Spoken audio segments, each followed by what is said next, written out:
আসসালামু আলাইকুম ওরহমতুল্লাহি ওবারাকাতুহু। আল্লাহ সুবহানাহু ওয়া তাআলা চাহে তো কাল দিন পরেই আমাদের ঈদ হবে ইনশাআল্লাহ। তো এই ঈদ হচ্ছে ঈদুল আজহা, কুরবানির ঈদ। যে ঈদে আল্লাহ সুবহানাহু ওয়া তাআলা সন্তুষ্টির জন্য কুরবানি করতে হয়।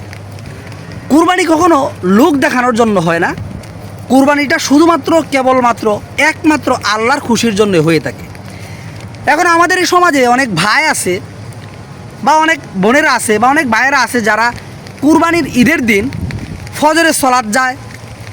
অর্থাৎ শুধু খালি কুরবানির ঈদের দিনের কথা না, এর আগের দিনের কথা ধরেন, যেদিন তারা কুরবানির পশুটা কিনবে সেদিন থেকে শুরু হয়।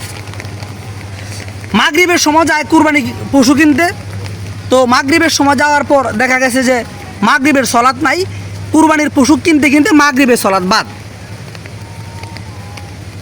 পশু কিনা হয়, এশার সলাতের সময় হয়ে যায়, এই পশু বাড়িতে আনতে আনতে এশার সলাত বাদ। তারপর দিন যখন ঈদ হবে, ফজরের আজান হয়, এই কুরবানির পশুকে ঘর থেকে বের করায়, ঘর থেকে বের করে গোসল টোসল করায়, হ্যাঁ, এটাকে পরিপাটি করে তুলে ফজরের সলাত বাদ। ঈদের নামাজ পড়ে এসে কুরবানি করা লাগবে। গরু বা কুরবানির পশুকে যেখানে কুরবানি করবে সেখানে নিয়ে যায়। এভাবে দেখা গেছে যে তারা এই সময়টুকু এভাবে ব্যয় করতে করতে জোহরের ওয়াক্ত হয়, জোহরের সলাত বাদ। অর্থাৎ এইভাবে সারাদিন যায়। তার আগের দিন থেকে পরদিন অর্থাৎ কুরবানির দিন, ঈদের দিন মাগরিব পর্যন্ত যায়। ফরজ সলাত অনেকেই আছে আদায় করে না। এটা কিন্তু অত্যন্ত দুঃখজনক একটা বিষয়। আপনি আল্লাহর জন্য কুরবানি করবেন, এটা যেরকম ওয়াজিব বা ফরজ যাই বলেন, কিন্তু দিনের মধ্যে 5 ওয়াক্ত সলাত তো আপনার চলে যাচ্ছে, আপনি এটা আদায় করতেছেন না। তো যারা এই সমস্ত কাজগুলো করে থাকেন এগুলো বাদ দিয়ে দিবেন, এগুলো করবেন না।